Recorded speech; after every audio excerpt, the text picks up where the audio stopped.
Donc, Ecomiam, je le rappelle, est une entreprise familiale contrôlée. On aura l'occasion de préciser la proportion du capital contrôlé par la famille Sauvager un petit peu plus tard. En ce qui me concerne, donc, j'ai initié ce réseau de produits surgelés.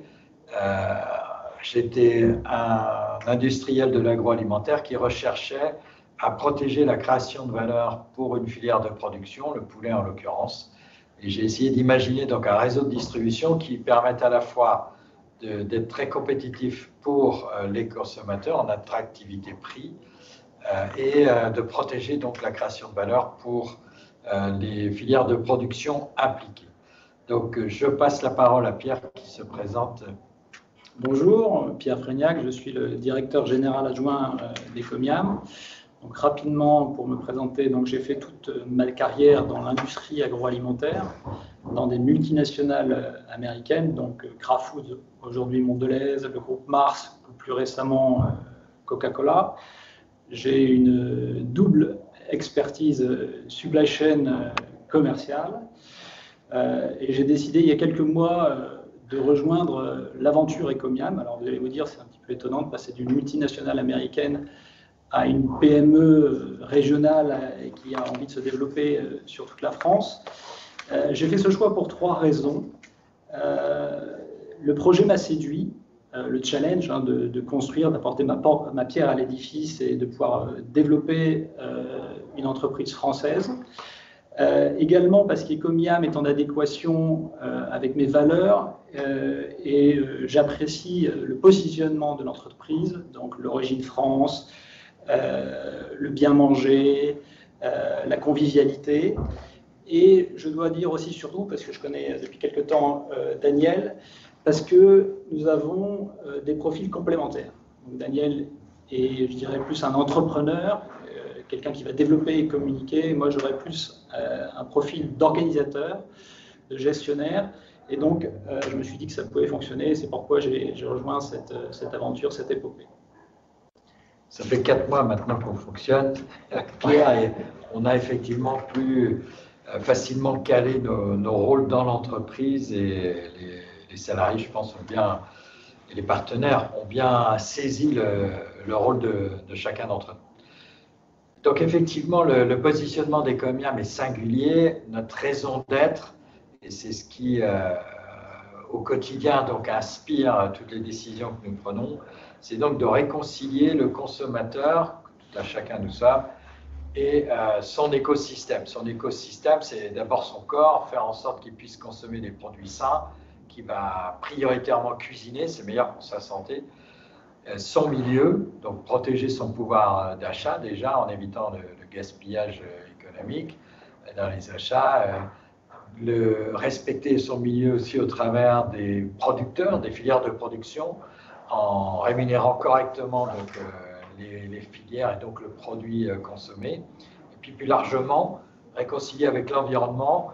Notre offre est très dépouillée, donc met en œuvre le minimum possible d'emballage. Les produits exclusivement d'origine France, donc font peu de kilomètres pour arriver dans l'assiette du consommateur. Et puis, un des traits très importants de notre offre, surgelée, qui est un moyen très efficace à bien des égards pour maîtriser le gaspillage alimentaire. Donc là aussi, c'est tout un avantage pour notre planète. Donc, vous l'aurez compris, les critères ESG sont dans l'ADN de l'entreprise.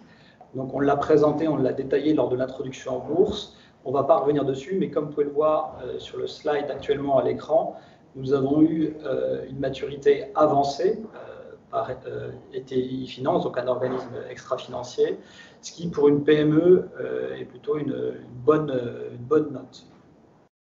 Et donc ce faisant, ce qui est plutôt sympa, c'est de démontrer qu'une approche vertueuse peut être performante économiquement et sur son marché. Nous sommes d'ores et déjà positionnés numéro 3 sur les réseaux spécialisés de surgelés en France.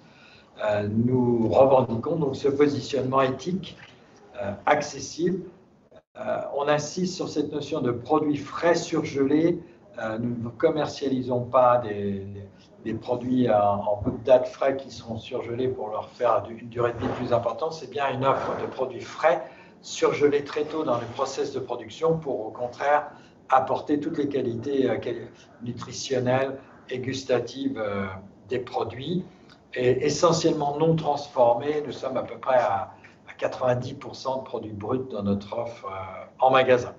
Et donc, comme nous allons, et Pierre en particulier, vous le développer en présentant donc les singularités de notre positionnement, nous sommes assez précurseurs dans nos convictions et dans notre modèle économique. Donc, je ne vais pas revenir sur le positionnement, mais plus sur nos choix, qui sont audacieux et je dirais dans l'air du temps. Donc, nos produits sont origine France, c'est un prérequis. Nous vendons des produits bruts à cuisiner. Donc, nous ne souhaitons pas de packaging superflu, des jolis emballages avec des images marketing. Nous souhaitons que nos clients puissent voir le produit en lui-même. Nous avons une gamme de produits resserrée. Donc, nous gérons en moyenne 350 références. Nous en montons à 400 pendant la période festive pour Noël. Mais en général, nous tournons aux alentours de 350 références pour des questions de gestion de complexité. Et aussi, élément clé, nous ne bougeons pas nos prix pendant 6 mois. Donc, nous avons des catalogues, 2 catalogues par an. Le prochain va commencer donc fin mars jusqu'au mois de septembre. Et à partir de ce catalogue, on ne bouge pas les prix. Je voudrais en profiter pour vous rappeler que depuis le dernier catalogue, donc ça fait depuis le mois de mars 2020, nous n'avons pas modifié nos prix. Nos prix sont stables, ce qui permet de gagner la confiance de nos clients. Vous voyez sur le slide une étiquette produit, donc c'est exactement le même type d'étiquette que vous allez retrouver dans nos magasins. Donc vous avez bien évidemment les mentions obligatoires comme le prix au kilo, mais ce qui est important de noter, c'est que nous affichons le partage des revenus entre les filières de production françaises, notre marge et l'État, la TVA. Donc vous pouvez voir le prix d'achat, nous affichons notre prix d'achat, nous affichons notre marge et ce qu'on reverse à l'État. Ce que nous faisons également, nous mentionnons là où le produit a été transformé. Donc en l'occurrence ici pour du poulet, il a été découpé en Bretagne, c'est le petit point noir que vous voyez. Et vous voyez également le bassin d'élevage des poulets. Donc ça, c'est noté sur toutes nos étiquettes. Et on en profite également pour partager des astuces, des petites recettes de cuisine pour créer une relation de proximité avec nos clients. Donc très clairement, nous sommes donc une enseigne de la preuve et non de la promesse. Hein. Donc pas du tout de promotion de produits à l'intérieur de notre enseigne. Plutôt une approche donc tarifaire, comme l'a expliqué Pierre, plutôt sincère, maîtrisée d'un point de vue des marges pour être très compétitif. Donc au total, ce positionnement, ces critères qui ont été posés, ces choix audacieux qui ont été posés nous permettent aujourd'hui, alors le slide qui suit, c'est vrai qu'on n'est pas très sympa avec Corinne parce qu'on n'indique pas toujours le déroulé du slide, on va se roder là. Le slide que vous voyez à l'écran maintenant, donc 27 points de vente, c'était le nombre de points de vente au 30 septembre. Hein, donc cette première partie d'exposé concerne notre exercice comptable clos au 30 septembre. Nous étions à 27 points de vente. Du click and collect dans tous les points de vente, ça c'est un prérequis aussi que nous avons posé dès le début de l'enseigne pour être encore plus fonctionnel pour nos clients. Une livraison toute France. Donc je sais que vous êtes nombreux à vous impatienter de nous voir installer des magasins là où vous êtes. Sachez que vous pouvez d'ores et déjà bénéficier de notre offre. Donc nous avons un système de livraison avec ChronoFresh. En moins de 48 heures, nous savons livrer partout en France. Et comme nous allons le développer après, vous pourrez constater que le modèle est maintenant rentable. Une croissance bien établie, on a fait 57% de croissance. Alors, ce qui est surtout à souligner, c'est 33% en organique, ce qui nous place un peu au-deçà de ce qu'ont pu réaliser les acteurs de la profession, en tout cas ce qui a été communiqué par eux-mêmes. Un résultat d'exploitation donc établi à 294 000 €. Lorsqu'on s'était rencontrés au mois de septembre, on positionnait 250 000 €. 28 collaborateurs, alors c'est un nombre inférieur à ce que nous vous présentions précédemment.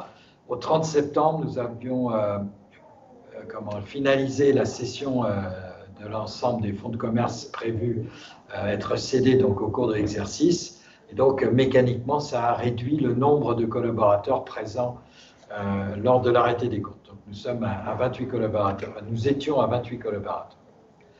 Donc, vous avez un graphique qui vous présente la montée en puissance du chiffre d'affaires et la répartition via des magasins très axés sur le Grand Ouest pour l'instant. Un petit rappel de notre label entreprise innovante. Donc, comme on le voit, donc, une solide croissance de l'activité, on verra qui se maintient bien, on l'exposera tout à l'heure. Une amélioration de la performance économique que nous allons vous présenter. Et puis, bien évidemment, grâce à notre IPO, nous avons significativement, au résultat, mais modestement, mais surtout grâce à l'IPO, nous avons renforcé notre structure financière qui aujourd'hui est tout à fait alignée avec nos ambitions de croissance. Oui, alors je ne vais pas revenir sur le modèle qui a fait ses preuves, je pense que Daniel vous l'a expliqué et les résultats le montrent. Ce que je souhaiterais maintenant, je souhaiterais profiter de pouvoir échanger avec vous pour vous rappeler comment nous travaillons avec nos fournisseurs et nos affiliés, puisque c'est une particularité pour une enseigne comme la nôtre. Donc, très clairement, sur la partie fournisseurs, sur la relation avec nos fournisseurs, nous les traitons, donc nous traitons nos 80 fournisseurs et les filières de production française avec respect. Nous leur donnons de la visibilité en garantissant nos prix d'achat sur 6 mois, quelle que soit l'évolution des cours des matières premières. Donc, ils ont une garantie. Nous négocions un prix net sans marge arrière. Nous ne pratiquons pas non plus de promotion. Donc, c'est assez facile de travailler avec nous. Et en échange, nous demandons des garanties à nos fournisseurs via la signature de notre accord cadre sur, bien évidemment, la traçabilité des produits qui est clé pour nous, donc Origine France, et également le contrôle qualité des produits.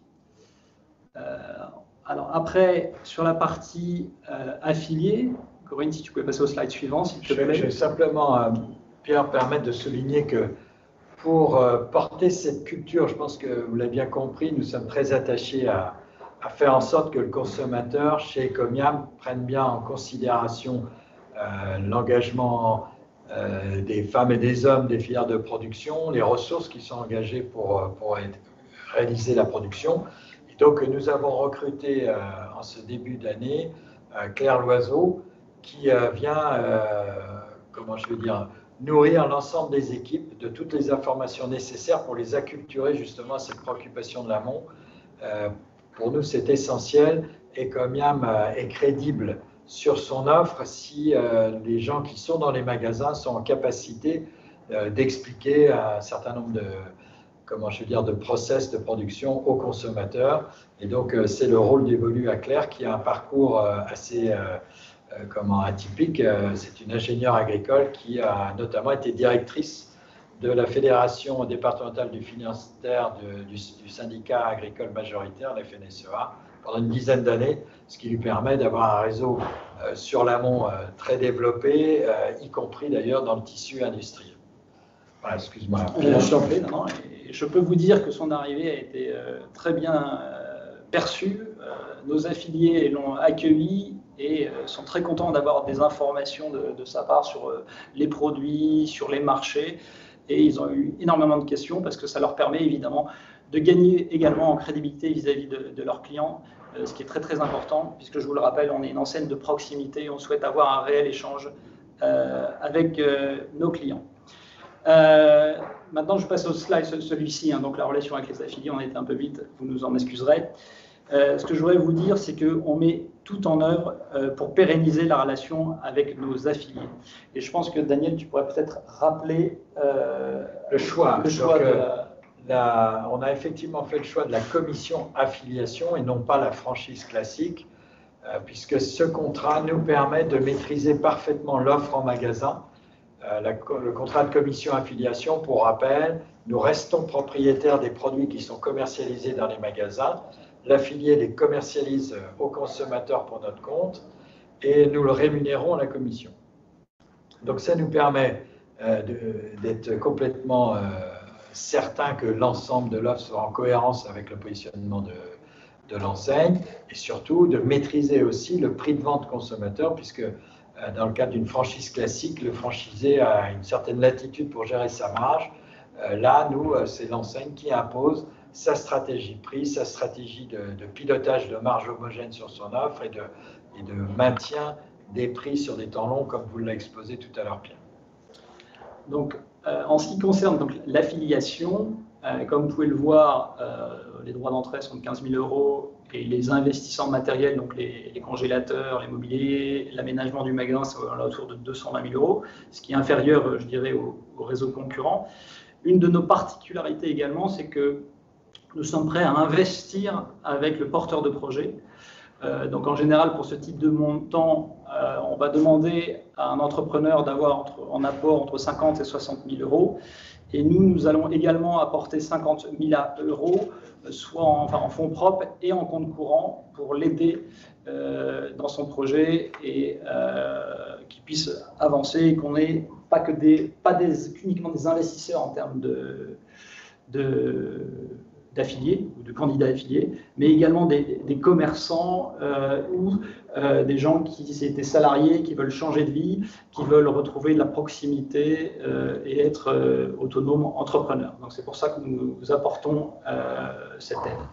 Le retour d'investissement est aux alentours de 3,5 ans, et ce qui nous permet d'avoir 2 tiers des affiliés qui ont plus d'1 point de vente.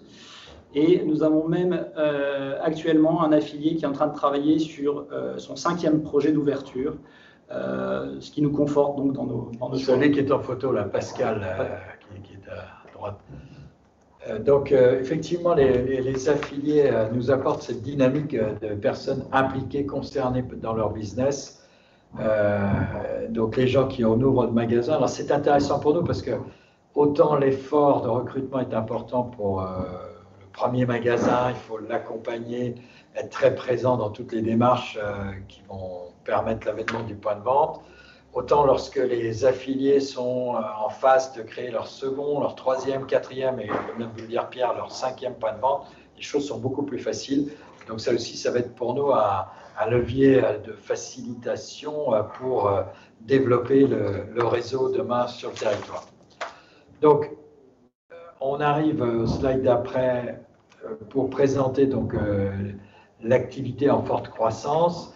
Donc, vous avez les chiffres donc globaux sur la gauche. Donc, on avait annoncé 22 millions d'euros. Nous avons réalisé cette année 23 millions d'euros, inclus 300 000 €, donc en complément de l'activité magasin, 300 000 € portés par ce que nous commercialisons pour aménager les magasins, les nouveaux magasins. Donc 57% de croissance par rapport à 2019. À noter aussi que la croissance organique, qui est un repère essentiel, c'est de vérifier que nos magasins historiques continuent de croître. Nous sommes toujours sur des rythmes assez significatifs. Nous sommes à 33%. Et un point que nous souhaitions aussi vous mettre en exergue à cette occasion, c'était la montée en puissance du e-commerce. Effectivement, comme c'est révélé un petit peu partout, ça l'est également chez nous. Donc, principalement en click and collect d'ailleurs. Nous allons travailler sur le 2021-2022 pour faire monter en puissance la livraison à domicile, qui reste encore modeste dans notre modèle économique. Voilà le slide d'après pour vous présenter donc, nos comptes d'exploitation, donc la traduction au chiffre d'affaires. À noter la marge commerciale. Nous avons une belle progression de notre marge commerciale. On passe de 31 à 32,3%. Donc nous sommes bien dans le trend que nous vous avions exposé lors de notre IPO. L'objectif est d'aller chercher les 35%. Donc c'est ce qu'on devrait vous présenter lors des prochaines présentations de comptes. Nous sommes bien en tout cas engagés dans cette trajectoire. ANEBE qui bénéficie bien évidemment de ce phénomène, puisqu'on a dépassé les 3% cette année. et un résultat d'exploitation donc à presque 300 000 € contre 250 annoncés. Une petite parenthèse pour vous indiquer que nous avons des frais financiers qui sont élevés encore, puisqu'il figure des primes de non-conversion de notre emprunt obligataire. Sur le slide qui suivra, je vous préciserai ce qu'il est devenu, puisque nous avions pris un certain nombre d'engagements sur la destinée de cet obligataire. Et puis des impôts. Tout ça, c'est bien, on se met à gagner un peu de sous, mais il faut payer des impôts. Donc voilà, on paye 132 000 € d'impôts sur les sociétés pour atteindre donc un résultat net consolidé de 800 000 €. Slide suivant. Alors, oui, à noter quand même que le résultat exceptionnel est donc porté par les plus-values de cession, ce qu'on avait eu l'occasion également de vous présenter lors de l'IPO, donc sur les cessions de fonds de commerce réalisés à des tiers. Ne figure pas, bien évidemment, on est sur des comptes consolidés, donc il n'y a pas d'impact, bien évidemment, de cession de fonds que nous avons cédés à Ecomium Exploitation, qui gérera nos magasins intégrés dans le cadre d'un même contrat de la commission affiliation avec la tête de réseau Ecomium demain. Alors, on passe au slide suivant pour présenter les flux de trésorerie, donc qui traduisent ce qu'on vous a présenté avant, une capacité d'autofinancement significative, les variations de BFR, donc c'est l'accroissement d'activité, et puis la montée en puissance de la commission affiliation, où nous portons une partie du chiffre d'affaires, on verra dans le bilan, des affiliés à l'actif de notre bilan, le temps que les fonds nous soient remontés de manière hebdomadaire. Donc un flux de trésorerie positif malgré tout sur l'activité, 205 000. Les flux de trésorerie positifs liés à la compilation des investissements et des cessions de fonds de commerce. Donc une variation positive de trésorerie de 736 000 €. On va aller voir le bilan maintenant de consolidé synthétique. Donc les fonds propres qui sont restaurés par rapport évidemment à 660 000 €. L'emprunt obligataire qui a été remboursé le 21 décembre dernier. Nous avons substitué à cette dette une dette financière, c'est ce que l'AMF nous avait demandé de réaliser, ce qui a été fait. Donc nous avons substitué cet emprunt obligataire par une dette financière classique, beaucoup moins onéreuse au passage. Voilà. À noter aussi donc les disponibilités qui figurent sur ce tableau, les 740 000, ne tiennent bien sûr pas compte de la levée de fonds effectuée dans le cadre de l'IPO. Des postes qui méritent peut-être d'être commentés. Le poste client affilié dans le 1 750 000, puisque ce n'est pas classique dans les entreprises de distribution, mais vous figure essentiellement donc l'encours sur nos affiliés, c'est-à-dire le délai entre l'encaissement à leur stade du chiffre d'affaires et la remontée vers Ecomium. On peut avancer, Corinne. Donc, juste un rappel donc, de notre opération d'IPO, qui, grâce à vous, en grande partie a été un vrai succès, 3,7 fois la demande, le flottant qui s'établit aujourd'hui à 37%, un placement total de 14,5 millions, c'est-à-dire que nous avons réalisé 12,6 millions d'augmentation de capital en brut, et complété par une surallocation pour donc au total placer 14,5 millions € sur le marché. Donc cette opération s'est très bien passée. Il ne manque plus que le bruit de la clochette, là, on ne peut pas vous le simuler, mais ça a été un moment fort pour l'entreprise, comme vous pouvez l'imaginer.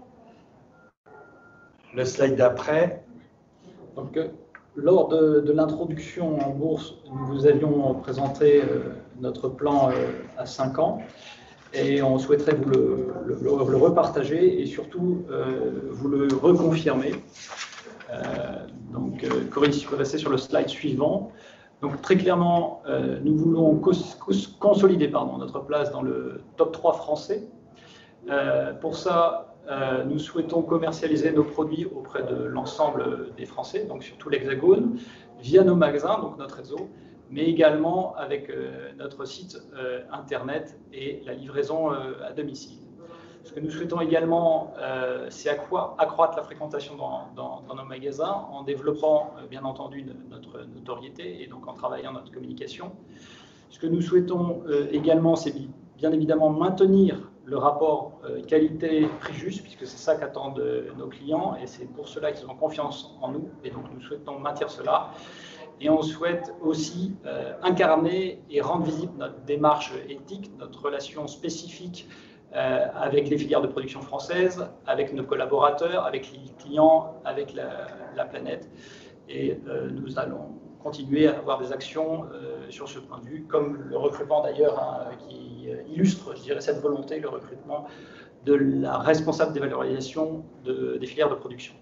Donc notre objectif à 2025 reste à 125 points de vente. Je vous rappelle qu'on était à 27 à fin septembre. Et ce que je voudrais maintenant vous partager avec vous, c'est les résultats. Corinne, s'il te plaît. Les résultats du premier trimestre. Donc, comme nous l'avions dit, nous partons à la conquête des régions de France. Hein, donc, aujourd'hui, notre enseigne était principalement en Bretagne et Pays de Loire. Et sur le premier trimestre, donc fiscal, hein, donc octobre, novembre, décembre 2020, nous avons réalisé 57% de nos ouvertures hors Bretagne. Donc, on s'est implanté en Normandie, à Avranches, dans les Pays de la Loire, à Laval, en Nouvelle-Aquitaine. On a ouvert notre deuxième magasin en Nouvelle-Aquitaine, on en avait déjà un à Saint-Paul-et-Dax, on en a maintenant à La Rochelle. Et également en Auvergne-Rhône-Alpes, à Civrieux-d'Azergues, donc juste à côté de Lyon. Et en parallèle, on a continué à développer notre réseau en Bretagne, à Brest, Vitré et Plougastel.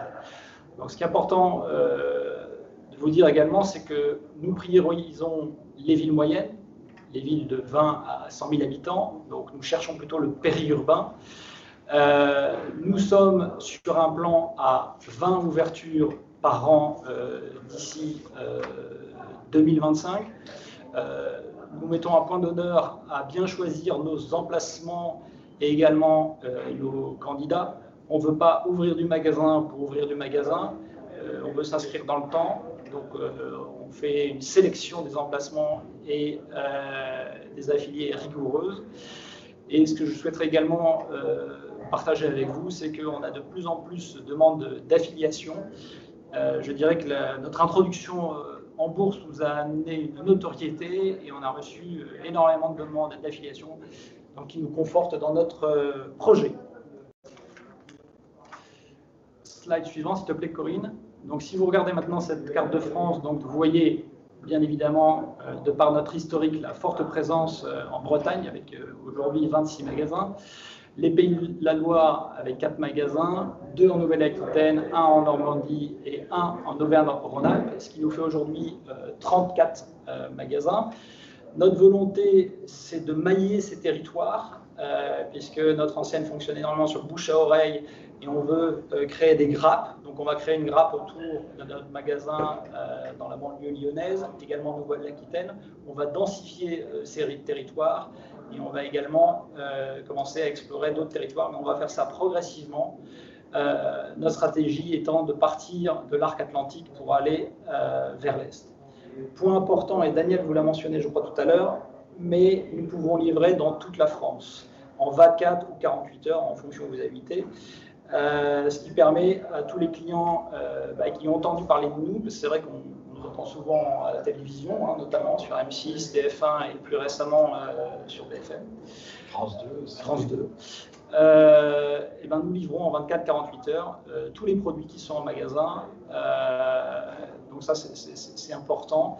Et c'est aussi un des axes de développement de l'enseigne. Donc, ça, ce sont les chiffres arrêtés au 31 décembre. On présentait le premier trimestre de l'exercice. On en avait un depuis à Montaigu qui démarre fort aussi, en Vendée. On a conforté notre position dans les Pays de la Loire. Comment je veux dire, sur le slide suivant, Corinne, on va vous présenter donc ce premier trimestre en termes de chiffre d'affaires magasin. Donc, vous voyez que nous avons réalisé 7,4 millions sur le premier trimestre dans nos magasins, ce qui fait une croissance de plus de 61%. Donc ça, c'est plutôt sympa, c'est-à-dire qu'on maintient bien ce rythme. En organique, on est à 36%. On maintient toujours ce rythme fort de croissance. On aura sans doute une atténuation de ces taux de croissance lorsque, au fil de l'année, on va chevaucher des mois qui avaient été avantageusement impactés par les effets du confinement. Mais malgré tout, nous restons sur un trend de croissance soutenu, ce qui nous permet de confirmer nos ambitions affichées lors de l'IPO de 110 millions d'euros de chiffre d'affaires en 2025 et 7 millions d'euros de REX. On ne souhaite pas en faire plus, on reste des gens humbles de la Terre. On est là encore une fois plus dans la preuve que dans la promesse. Par contre, vous voyez que le rythme qu'on vous présente aujourd'hui, que ce soit nos résultats arrêtés au 30 septembre ou ce que nous réalisons en activité magasin là, sur le premier trimestre, est de bon augure et bien en ligne en tout cas avec ses ambitions à 2025. Slide suivant. Donc, nous sommes une entreprise nouvellement cotée et dans le cadre de notre développement, nous avons continué notre structuration. Donc, ce que nous avons fait, nous avons déjà créé un comité de direction. Nous avons également renforcé les équipes marketing, recrutement et aménagement. Donc, sur la partie marketing, nous avons dédié à 100% un poste sur la satisfaction client, puisque pour nous, c'est clé. Et on souhaite que, quel que soit le magasin où on est présent, voire même sur, sur Internet, quel que soit le canal, notre client doit être satisfait. Donc c'est pour ça que nous avons dédié une personne à cette responsabilité.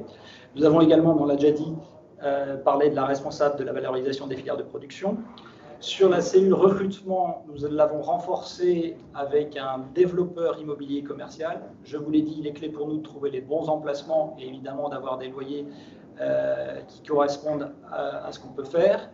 Et enfin, sur la partie aménagement, donc l'aménagement, je vous rappelle, c'est la cellule ou la filiale qui gère l'aménagement des magasins, les travaux. Nous l'avons renforcé avec l'arrivée d'un maîtreur conducteur de travaux. Et d'une architecte. Et d'une architecte également, c'est vrai. Merci Daniel. Ce que je souhaiterais également noter, pour rassurer nos investisseurs, que les deux pôles, la recrutement affilié et aménagement magasin, se financent. D'une part, le premier par la perception d'un droit d'entrée 15 000 euros pour le premier magasin, 7 500 pour le magasin additionnel. Et le second pôle, le ménagement magasin, nous imposons la fourniture de parements briques, sol et d'un certain mobilier qui permettent de caractériser la mise en scène de nos magasins, sur lesquels nous effectuons une marge modeste, mais quand même, qui permet de financer ces activités. Donc, ça ne génère pas de surcoût dans notre modèle. Tout à fait. Et je voudrais finir également, nous avons renforcé la gouvernance de l'entreprise avec, comme vous pouvez le voir en haut à droite du slide, l'arrivée d'un censeur en la personne de Philippe de Verdal de Weinberg Capital. Voilà pour ce qui est de la structuration de l'entreprise à aujourd'hui, suite à l'introduction en bourse. Voilà, donc pour, comment je vais dire rapidement, ce qu'on a déjà évoqué tout à l'heure, donc une fois cette introduction en bourse effectuée, la famille Sauvaget contrôle toujours 62,76% du capital. Et donc il y a un peu plus de 37% maintenant sur le marché. Voilà. Je pense qu'on a parcouru l'essentiel des informations que nous souhaitions échanger avec vous. Nous sommes à votre écoute et j'espère que ces informations consolident les 5 critères que nous mettions en avant pour vous motiver à participer à notre IPO. donc l'expertise du management, la dynamique que l'on a pu vous démontrer tant sur l'exercice passé que sur le premier trimestre. Donc toujours cette entreprise familiale ambitieuse, je pense que c'est important parce que ça apporte la stabilité, je pense, qui est nécessaire pour un positionnement bien particulier de l'enseigne. Donc notamment la dimension éthique de notre réseau de distribution qui trouve un écho de plus en plus formidable auprès des clients parce que nous sommes pile poil en phase avec les nouvelles tendances de consommation. Nous avons bouclé la présentation que nous souhaitions vous faire et nous sommes bien sûr à disposition pour répondre à vos questions. Je repasse la main à Marine ou Corinne qui vont piloter le recueil de questions. Mesdames, Messieurs, si vous souhaitez poser une question, veuillez cliquer sur le bouton « Lever la main » sur votre ordinateur ou faire étoile 6 sur votre clavier de téléphone, puis attendre que nous vous donnions la parole.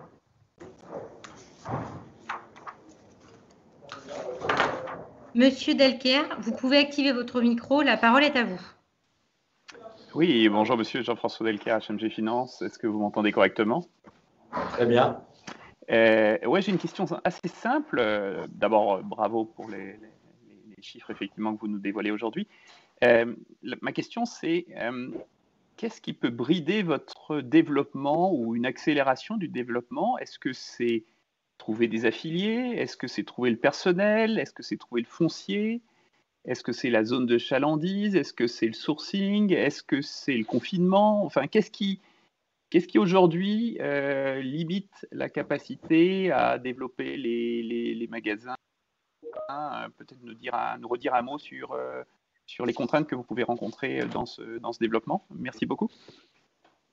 Alors, on va déjà évacuer, je sais que souvent on nous pose cette question-là, notamment sur le sourcing matière, en disant est-ce que si vous allez trop vite, vous aurez des problématiques de sourcing. Je pense que Pierre, moi, on a eu beaucoup d'entretiens de fournisseurs. Je pense qu'il peut cautionner ce que je vous dis, c'est qu'on n'a pas de problématique de sourcing, même si parfois on a des offres émanant de petites structures régionales qui n'auront pas la capacité de le suivre en national. C'est une chance pour nous parce que ça nous permettra d'en identifier d'autres de même nature dans d'autres régions et ça donne ce côté aussi proximité encore plus affirmé de notre enseigne vis-à-vis du consommateur. Donc, sur la dimension sourcing, ce n'est pas un sujet. Sur la dimension définition des zones de chalandise, donc là, Pierre a pris les choses en main pour qu'on soit encore plus vigilant sur la caractérisation des zones de chalandise. Donc, nous sommes en phase de travail avec des experts pour justement affiner les bons endroits, alors fort déjà de notre expérience, mais en intégrant un certain nombre d'informations disponibles sur les différentes zones géographiques, pouvoir d'achat, profil de population et toutes ces choses-là. Sur le foncier commercial, c'est vrai que ça dépend des endroits, mais nous avons, entre guillemets, parce que ce n'est pas réjouissant pour tout le monde, mais la chance d'arriver dans une période où il y a beaucoup de cartes qui se redistribuent. Déjà, on a beaucoup d'enseignes qui viennent maintenant spontanément vers nous faire des propositions pour qu'on aille se positionner en lieu et place d'enseignes qui malheureusement sont confrontées à des difficultés très graves. Sur le plan organisationnel, notre souhait quand même est de maîtriser ce qu'on fait. Donc, on pourrait effectivement muscler les équipes un peu plus vite, mais on ne veut pas emballer la machine. Nous sommes en gain de courbe d'expérience. Donc, comme vous avez pu le voir, on a créé déjà 7 points de vente sur le premier trimestre, donc c'était un bon rythme. On les a bien maîtrisés, ça s'est bien passé. On veut capitaliser sur cette expérience, ne pas, commencer à vouloir élargir un petit peu le champ du possible, mais à maintenir un niveau de sélection des candidats et des emplacements très stricts. Donc, on ne veut pas emballer la machine, on veut encore gagner en courbe d'expérience avant de vous annoncer peut-être des accélérations de ce point de vue-là. Donc, aujourd'hui, de mon point de vue, Pierre peut compléter. Mais... Pour moi, je vais rajouter deux choses. Pour moi, il y a deux points. Sur la partie des collaborateurs, effectivement, pour se dire on peut recruter plus de collaborateurs pour potentiellement aller plus vite. Pour moi, ça, c'est dangereux. Parce que nous mettons un point d'honneur à bien intégrer nos collaborateurs. Nous souhaitons les former. On veut qu'ils connaissent bien et comme IAM les valeurs, le positionnement. Parce qu'après, ils vont s'adresser à des affiliés et ils seront des ambassadeurs. Donc, on fait ça étape par étape. Vous l'avez vu, on a partagé avec vous les recrutements qu'on a fait. Et autre point également, ce n'est pas le tout d'ouvrir des nouveaux points de vente. Et il faut aussi les animer. Et donc là, c'est le gros travail sur lequel on est en train de réfléchir et même d'avancer rapidement pour animer et s'assurer que les magasins se développent rapidement. Donc, comme on vous l'a dit, on le fait étape par étape. Et point que je voudrais très régulièrement rappeler, que je vous ai déjà dit, c'est qu'ouvrir des magasins, ça, on peut le faire. Mais ce qui est important pour nous, c'est que ce soit des magasins qui fonctionnent. Et je pense que vous connaissez notre activité, notre secteur. Pour que ça fonctionne, il faut un bon commerçant, donc il faut qu'on le trouve, qu'on le recrute, et également un emplacement. Et vous connaissez les règles de l'immobilier, il faut le bon emplacement. Et ça, on prend le temps de bien regarder. On est en train d'établir un schéma directeur pour vérifier, et même s'assurer de là où on veut exactement aller pour que notre enseigne se développe. Donc, on ne précipite pas les choses. Je dirais qu'on est sur une bonne tendance et on va construire sur cette expérience et cette tendance. Autre question? Monsieur Montel, vous pouvez activer votre micro. La parole est à vous. Bonjour. Donc j'avais 4 questions. La première, ça va être sur le chiffre d'affaires du T1. Au regard de la croissance organique que vous affichez, votre chiffre d'affaires, je calcule à peu près une contribution d'1,2 million sur les nouveaux magasins.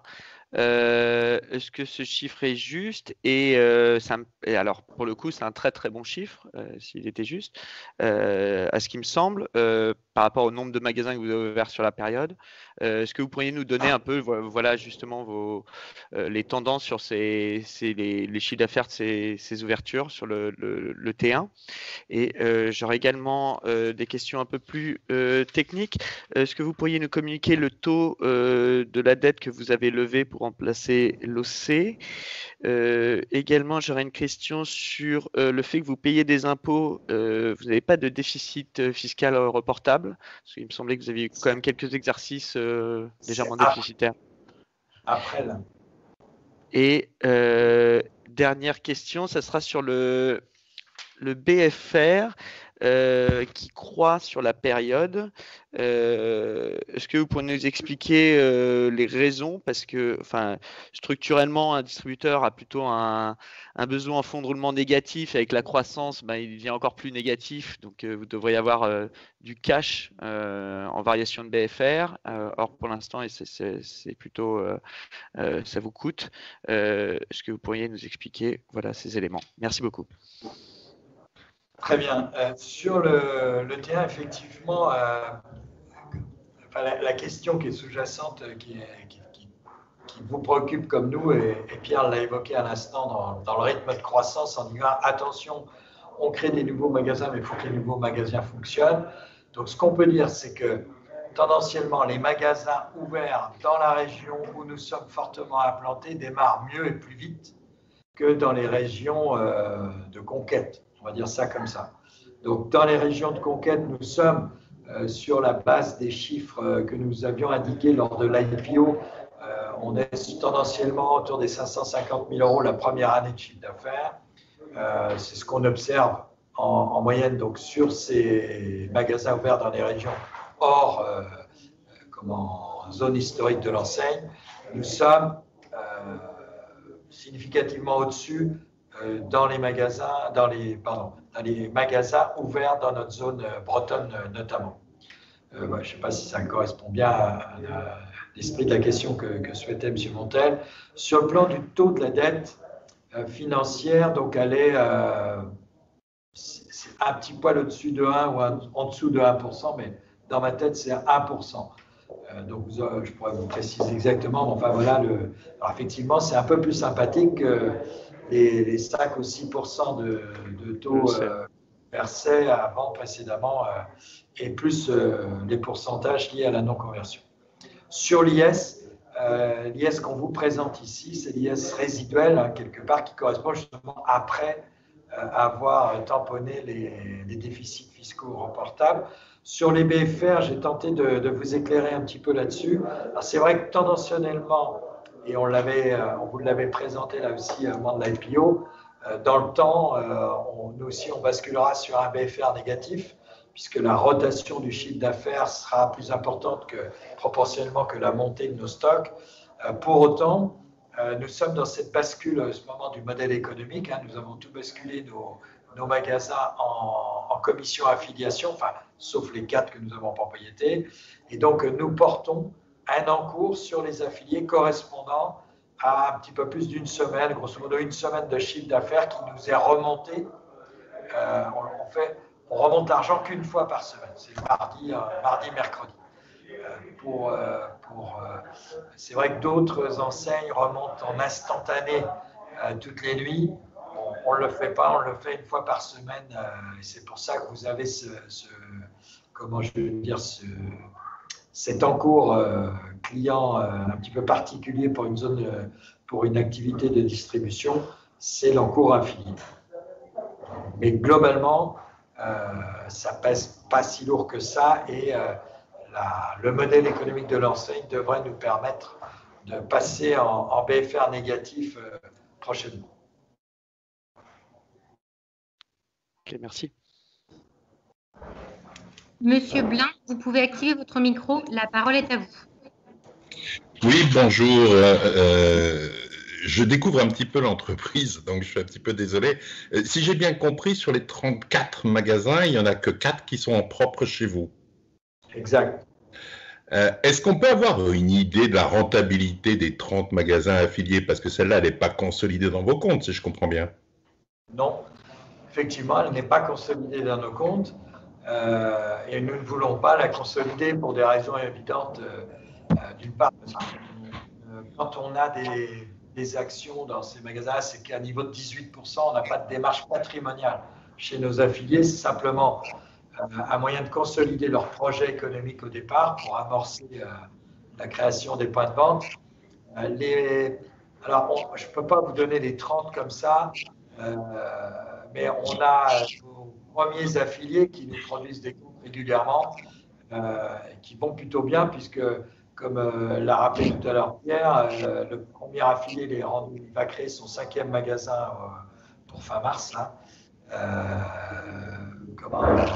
Notre Tiffany brestoise a créé le 4e. Elle a réussi à se financer donc 2 nouveaux magasins cette année, alors qu'elle n'avait produit qu'un seul bilan. Donc c'est pour vous dire que son banquier est assez serein avec son activité, sa rentabilité. Julie, pareil, va ouvrir son 3e magasin à Pornic. Donc on a je pense qu'on avait intégré dans notre présentation de l'IPO un modèle de... Vous avez combien d'affiliés, en fait, là, de personnes physiques? 20. 20 qui font 30 magasins. Voilà. D'accord. Et il y a combien de magasins qui sont déficitaires aujourd'hui? Alors, ce qu'on peut dire, c'est que les magasins sont structurellement déficitaires la première année. On atteint l'équilibre la seconde et après ça commence à dégager de l'argent à partir de la 3e. Donc ça c'est vrai pour les magasins qui sont hors périmètre historique de l'enseigne. Ce qu'on observe, c'est que les magasins comme l'Emballe, l'Andivisio, enfin ceux qu'on a ouverts sur le territoire historique de l'enseigne seront à l'équilibre dès la première année. D'accord. Et ces affiliés sont pieds et poings liés, ou est-ce que, imaginons que ça marche bien, qu'ils veuillent prendre de l'indépendance, ils ont le droit, ils ont... Je ne sais pas ce que vous entendez par indépendance. Pas le 30... Pardon? C'est-à-dire que si vous avez, c'est une sorte de franchise quelque part, si je comprends bien. C'est un contrat de commission affiliation. Si Et vous voulez, c'est une façon de gérer une pseudo-franchise, mais comme je l'expliquais dans mon propos, de manière très particulière, puisque contrairement à la franchise où le franchisé achète au franchiseur les produits pour les revendre lui-même, là, nos affiliés n'achètent pas les produits à l'enseigne, ils les commercialisent pour le compte de l'enseigne. D'accord, mais ils sont responsables de leur exploitation. C'est régi dans le cadre d'un contrat formalisé au même titre qu'un contrat de franchise, dans sa forme, dans sa durée. C'est des périodes de 7 ans correspondant à la durée du prêt inhérent au financement de la création du point de vente. D'accord. Et juste une dernière question, puis je vous embête pas, je ne veux pas embêter la communauté non plus. Vous voulez être dans le top 3. Bon, j'imagine que c'est quoi le top 3? C'est Picard, Thirier et Toupargel ou Nous sommes dans le top 3. Alors, votre question est judicieuse parce que c'est vrai que quand on me proposait de mettre cet argument-là, j'étais un petit peu gêné parce que le numéro 1, c'est 1000 magasins, le deuxième, c'est 150 et nous en sommes à 34, 35 depuis la semaine passée. Donc, c'est vrai qu'il y a un décalage. Mais pour autant aussi, c'est révélateur d'une situation et d'une réelle opportunité, puisque dans ce top 3, vous avez le leader incontesté qui fait la course en tête et qui a un modèle très, très abouti, très maîtrisé, Picard, et vous avez un MeToo, Thirier, et donc il y a une vraie place, c'est le positionnement que nous avons choisi pour préempter ce marché, et donc avec un code et un positionnement singulièrement différent de Picard, à tel point que nous sommes à plusieurs reprises installés à côté d'un Picard, même si on lui fait un peu mal au départ, très vite, les deux enseignes trouvent leur public, enfin nous, tout au moins, le public, et Picard préserve son activité. Et ce qui est, comment je veux dire, constaté, vérifié à chaque fois, c'est qu'Ecomium élargit sensiblement la catégorie du surgelé sur le marché. On prenait l'exemple au moment de l'IPO à Carhaix, qui est un tout petit pays là, au centre de la Bretagne, qui bien sûr il n'y a pas de Picard, c'est trop petit pour qu'un Picard vienne s'y installer. Et on réalise quasiment sur ce seul magasin l'équivalent du marché théorique du surgelé sur cette zone. Donc c'est pour vous dire que notre positionnement draine des gens qui hier achetaient des produits frais pour les congeler dans leur congélateur, viennent acheter ces mêmes produits surgelés chez nous. Ils sont de meilleure qualité. On a qualitativement un meilleur rendu lorsque le produit est surgelé plutôt que congelé dans un congélateur. C'est pour des rythmes, des vitesses de descente de température. Voilà un petit peu comment ça fonctionne. Et je suis désolé que vous ne nous ayez pas connus avant, et notamment pas au niveau de l'IPO, puisque vous auriez fait une belle opération. C'est pas le but. Le but, c'est de comprendre pour le long terme. Mais Toupargel et Vivagel, moi je suis un vieux de la vieille, donc ils avaient un positionnement aussi dans des villes de 20 000 à 50 000 habitants. Ça n'a pas été une expérience brillante. J'ai bien compris votre positionnement très différent sur le plan produit. Mais qu'est-ce que vous en pensez de cette expérience de Toupargel? Alors, Toupargel, c'est un autre modèle complètement différent. Là, on n'est plus dans le réseau, on est dans ce qu'on appelle le home service. Toupargel, c'est une montagne de frais fixes, c'est-à-dire ça doit être 1500, 1600 petites camionnettes, 2300, 2400 chauffeurs qui sillonnent la France pour aller livrer à domicile des particuliers.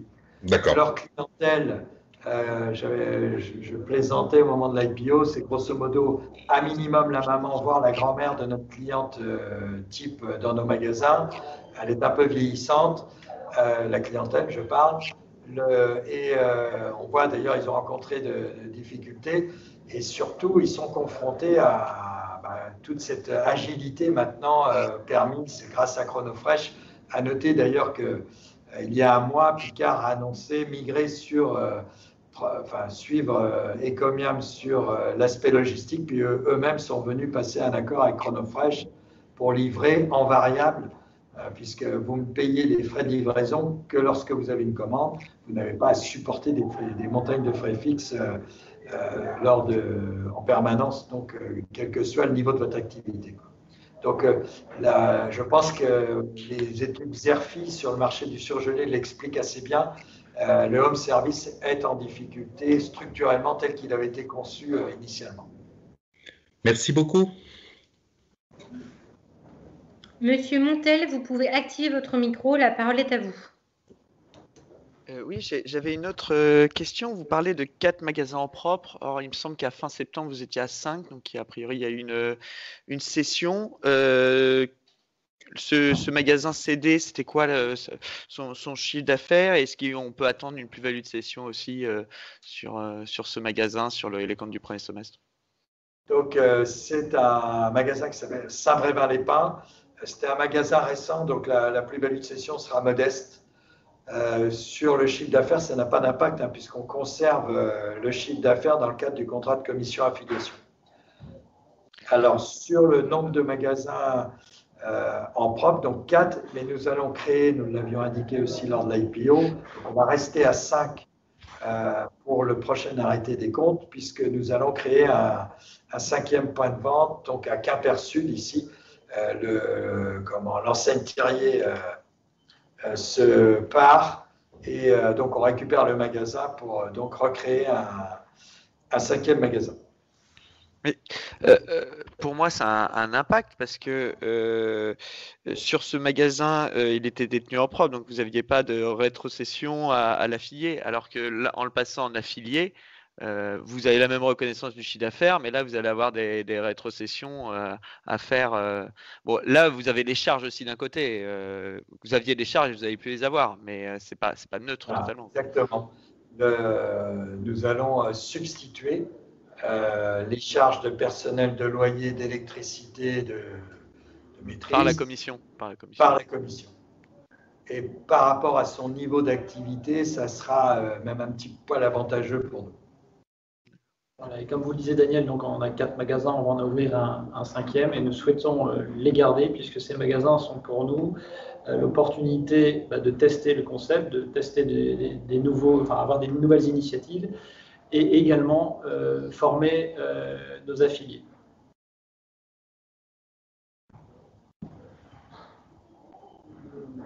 C'était tout, merci.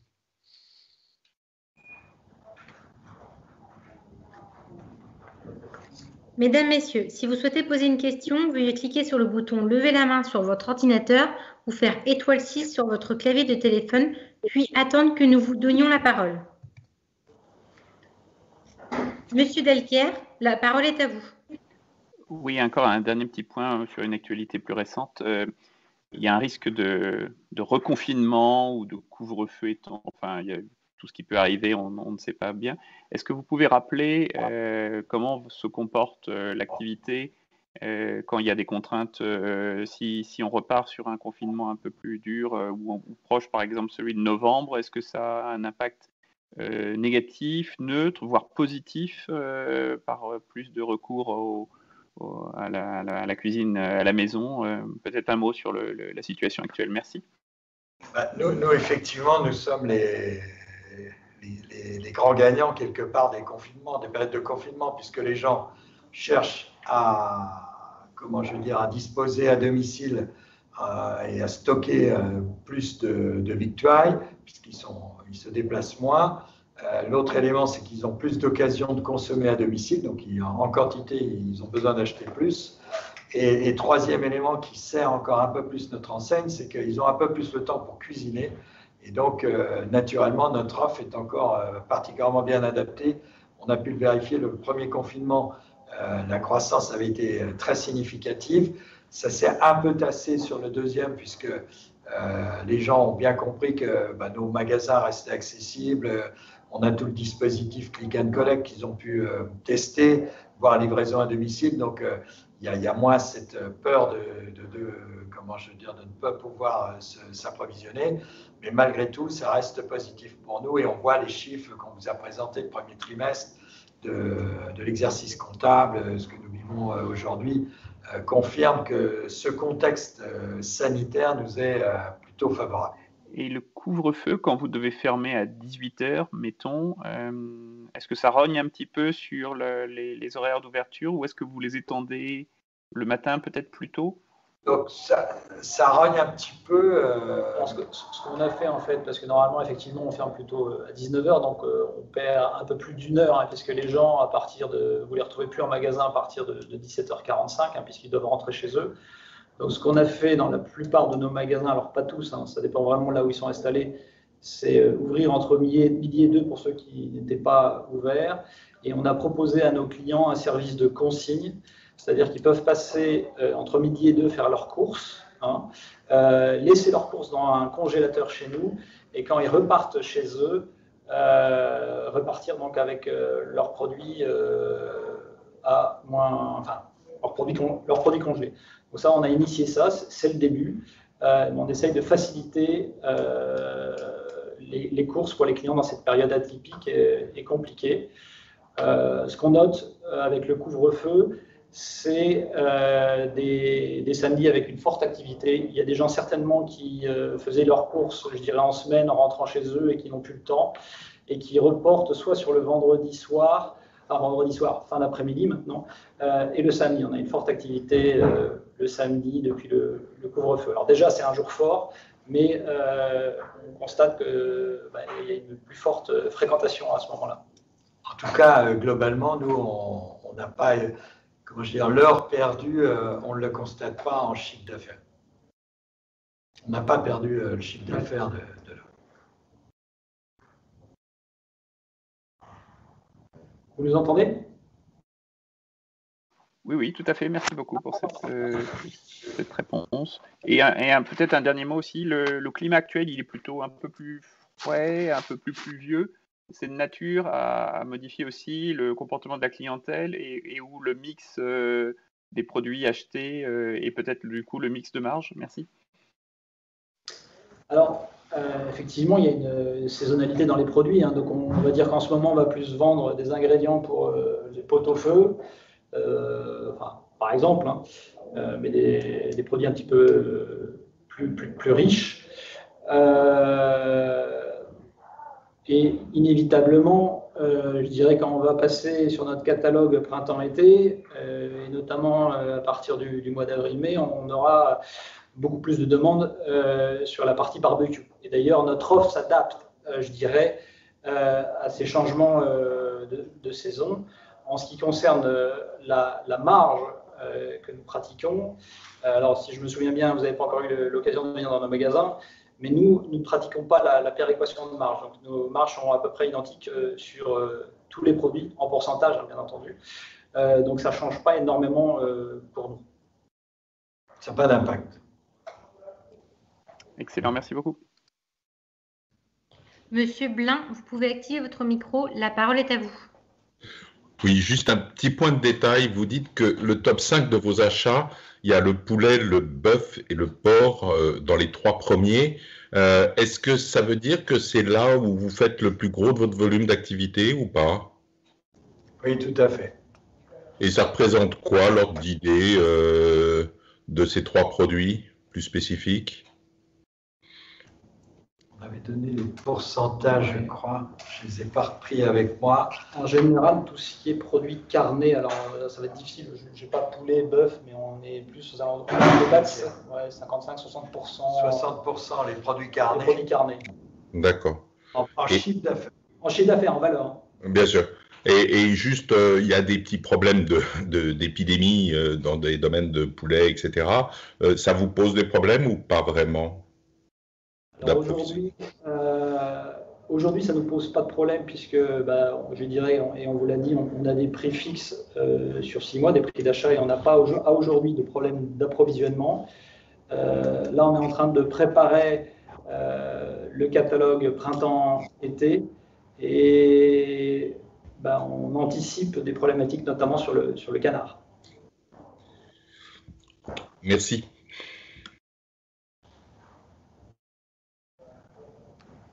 Alors, je vais lister les questions qui sont sur le chat. Michel Bonnen, MBA Capital.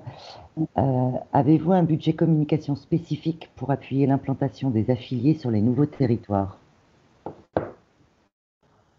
Alors, on a effectivement un budget spécifique lorsqu'on arrive sur un nouveau territoire. Alors, ce budget, il était initial. On est assez agile pour pouvoir conforter quand c'est nécessaire pour stimuler la fréquentation des magasins. Mais en général, ça s'articule autour de, 12 à 15 000 euros avec un peu de PQR, de campagne SMS, Facebook, pour l'essentiel.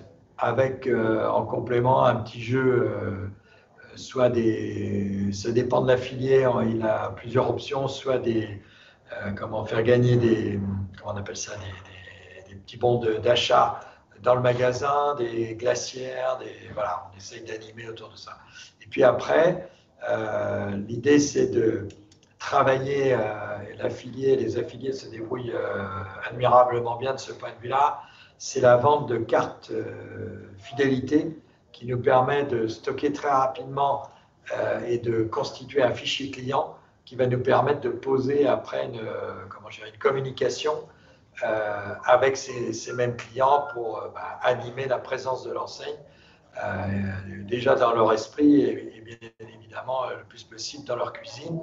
À noter d'ailleurs que sur la question de Pierre, on va investir dans une CRM pour donc rendre encore plus pertinente la communication que nous allons gérer via ces fichiers clients. Deuxième question, toujours de la part de Michel Bonnen, MBA Capital. Quelle est la part du bio dans votre offre ou chiffre d'affaires? On stagne à 5% à peu près de l'offre. On n'est pas... Notre clientèle cible, c'est les conviviaux et les traditionnels. Hein, donc, c'est Nielsen qui définit 7 catégories de consommateurs. Donc, les gens qui fréquentent nos enseignes sont principalement donc, conviviaux et traditionnels. Ce sont donc des gens qui aiment cuisiner, pour qui c'est important de cuisiner. Ça représente à peu près 46% des ménages en France, les deux typologies. Et sont des gens qui ne priorisent pas forcément dans leurs achats le recours au bio. La perception aussi de notre offre, donc transparente, on voit tous les produits, on voit les légumes, on voit les morceaux de viande. C'est un élément très rassurant pour le consommateur. Le fait que ce soit de la proximité, souvent le consommateur, quand c'est proxy, c'est bio, ou quand c'est bio, ça doit être de proximité, quoi. Il y a un peu cette confusion. On ne l'entretient pas du tout, hein. Il ne s'agit pas d'être confusant dans notre offre par rapport au consommateur, mais dans la perception que lui a de l'offre alimentaire. Lorsqu'il voit le produit, c'est déjà une assurance pour lui. Et quand il sait que ça vient de pas très loin de chez lui, ça compense ce qu'il va parfois aller rechercher avec un label bio.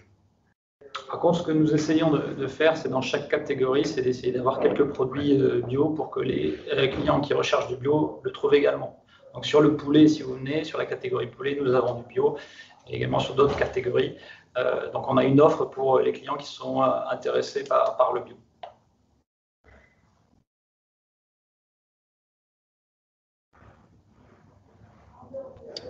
Nous n'avons pas d'autres questions. Si on a épuisé les questions, on va mettre un terme à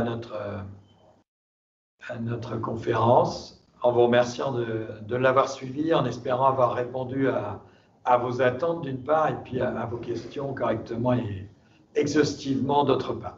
Et on voudrait également en profiter pour vous remercier de la confiance que vous nous avez exprimée lors de l'IPO. Ça nous a extrêmement touchés. C'est très engageant pour nous parce que ça veut dire que vous croyez en notre modèle et nous allons œuvrer à faire réussir ce projet. Bon après-midi. Mesdames, Messieurs, la conférence est maintenant terminée. Merci à tous de votre participation. Vous pouvez à présent vous déconnecter.